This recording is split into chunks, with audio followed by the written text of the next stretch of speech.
Ujú.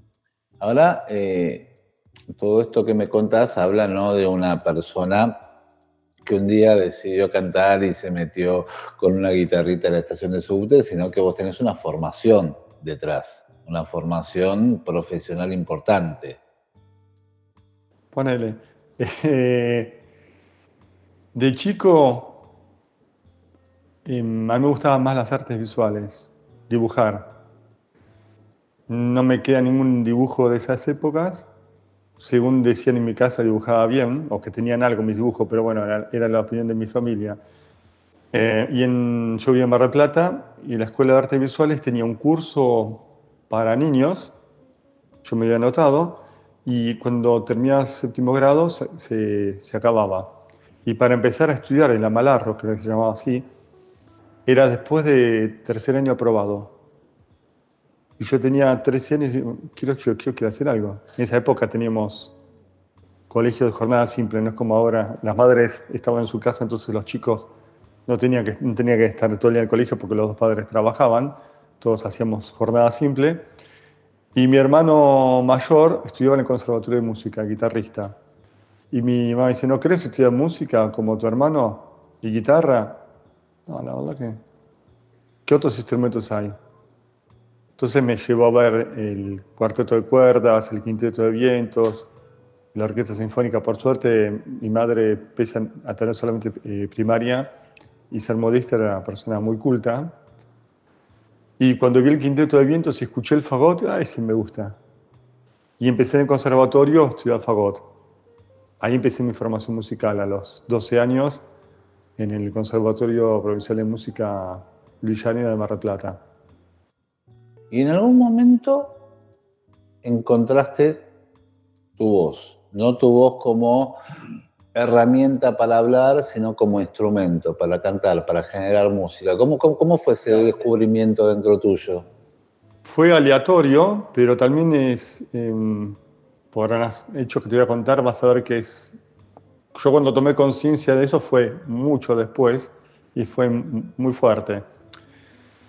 Yo estudiaba fagot, no era cantante, y como te conté, mi hermano mayor estudió en el conservatorio, 4 años mayor que yo.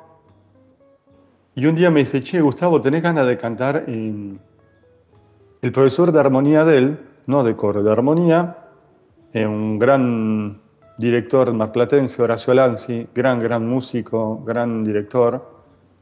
Él dirigía en Mar del Plata el coro de cámara, que era como el mejor coro de Mar del Plata, un coro así de excelencia, que para entrar era dificilísimo. Y él estaba preparando un sinfónico coral. Un sinfónico coral, generalmente el coro de cámara trabajaba a capela, se canta sin acompañamiento instrumental, son obras pensadas para eso, pero esto era una obra con orquesta sinfónica. Y iba a ser una obra de Brahms, y él pensó un número, y cuando llegó el momento de número de coreutas, cuando llegó el ensayo con la orquesta se dio cuenta que le quedaba chico, que necesitaba el doble de gente, no se iba a oír, se había equivocado en eso.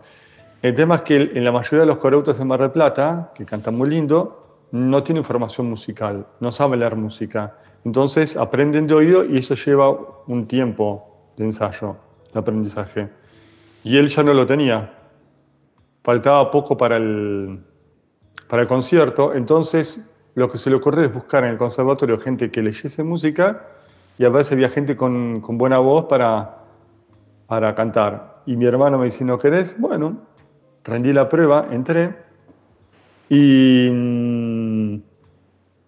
bueno, fue una experiencia increíble. O sea, mi primera experiencia con el canto fue con una obra tremenda, dificilísima, hermosísima.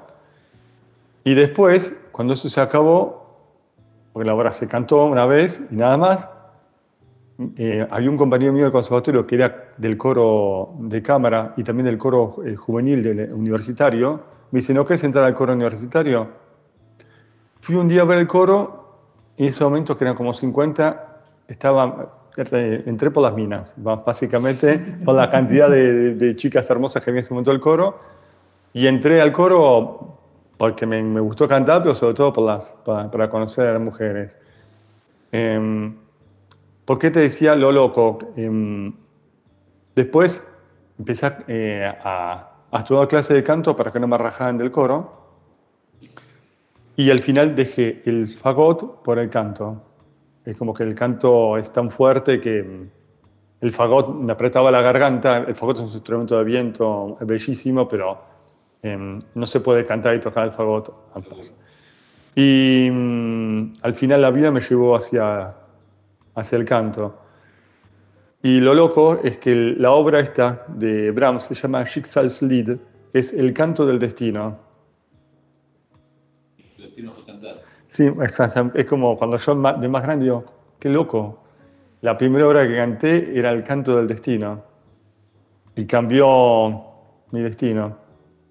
Y ahí encontraste toda una faceta de la música que hasta ese momento no... A ver, en mi casa, mi mamá, como te conté, ella modista, estaba todo el día en casa trabajando con la máquina de coser y ella tenía el radio municipal, que en ese momento antes que la estrellara el Patilludo era la mejor radio, y mucho el Sodre, que aquí en Buenos Aires el Sodre tiene interferencia de Radio Continental, pero en Mar del Plata no, el Sodre es como si fuera radio nacional o radio clásica de Uruguay, y tiene una programación, entonces ya estaba todo el día escuchando música clásica. Y en mi casa había esos viejos combinados y tenía más o menos 20 discos de vinilo, que en esa época era, en Mar del Plata no había disquerías de música clásica. La gente, los chicos de ahora que vos tenés todo en internet no tienen ni idea de lo que era conseguir algo bueno. Yo esos discos los venía escuchando, empecé escuchando, me gustaba la música clásica, pero nada que ver con el canto. La ópera a ella le gustaba, pero me parecía algo horrible y tenía que esperar que nosotros nos fuéramos porque la cargábamos. Pero un día, no me recuerdo quién, una visita, llegó a mi casa y ella le puso algo, un disco que yo nunca había escuchado. Y yo quedé como impactado. Ópera. No, lead, que es... El lead es la música de cámara, pero lo cantan cantantes líricos, pero es un género de cámara, no para teatro grande. Se canta a otro nivel, otro volumen, y es más íntimo, es piano y voz. Lied significa canción en alemán, pero también es un género muy específico. Pero yo no dije que me había gustado, porque me da vergüenza, era como no podía admitir, yo tenía 14 años. Pero me impactó tanto que esperé un día en que estaba solo en casa, que no había nadie, busqué ese disco, que es en realidad en dos discos. Es el Winterreise, el viaje de invierno de Franz Schubert, un ciclo tremendo, dificilísimo de oír. O sea, yo entré por lo más difícil, supuestamente. Y era la última canción, El organillero. Y la escuché como 20 veces. Y después escuché la anterior. Y después escuché la anterior. Cada vez con el oído más entrenado. No, y aparte es como que es el viaje de invierno al revés. Bueno, ahí es como que entré en la voz cantada, empecé a buscar ópera, a escuchar ópera. Empecé primero con Mozart, con Alban Berg, tenía el Wozzeck. Digamos que la ópera italiana, que es lo más, entre comillas, sencillo de escuchar, llegué más tarde. Fue un clic. Es que para mí, a veces que la gente cree que hay ciertos materiales, hay que tener cierta edad, y para mí no tiene nada que ver. El arte es cuestión de si tu alma vibra con eso o no. Tu sensibilidad se abre con eso o no. No importa si tenés 5 años o si tenés 90.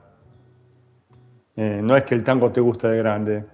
Si tu alma vibra con el tango, te va a gustar de chico. Yo escuchaba a Gardel y me encantaba. Es más, escuchaba más Gardel de chico que de ahora, que de grande. Así que yo creo que no considero que haya una música, o mejor dicho, que haya un arte mejor que otro. El arte para mí cumple la función que es transformar al que lo recibe. Y si cumple esa función, ya es bendito, ya es mágico y cumple su función. Y esa función la puede cumplir para un tipo de estructura, un tipo de determinado de música, que a lo mejor a mí me irrita. Y a mí me hace llorar de emoción otra música que a otro lo fastidia o le irrita. Entonces lo importante no es en sí el envase o la estructura, sino lo que, hablando de arte, ¿no? Lo que mueve a la gente. Ahora, si hablamos de música, sí, yo podemos agregar elementos musicales, esto está afinado, esto está desafinado, esto es más complejo, esto es más sencillo. Más técnico. Claro, y uno puede hacer una crítica, no es todo lo mismo, pero al fin y al cabo, o sea, una cosa son los gustos y otra cosa yo puedo decir, no, mira, esto no me gusta por esto, por esto, por esto. Pero más allá de que me gusta o no me gusta, puedo hacer un análisis técnico. Pero el arte para mí pasa por otro lado. Después vamos a hablar de la música, que aparte tiene elementos más concretos que a lo mejor en la pintura, en la literatura. Un cantante está afinado o no está afinado, está en tiempo o está fuera de tiempo. O sea, son cosas que no se puede volasear. En otros artes a veces hay cosas que decís, y esto es arte, y ponele, yo qué sé. No sé, ¿viste? Entonces, yo se me escapa, no me meto, no tengo conocimiento técnico, puedo decir me gusta o no me gusta, me emociona o no me emociona. En música poseo algunos elementos como para hacer otra evaluación. Pero también hay gente que le gusta lo sencillo, que disfruta con lo sencillo, lo complejo no le interesa, y hay vemos otras personas que nos interesa más lo complejo.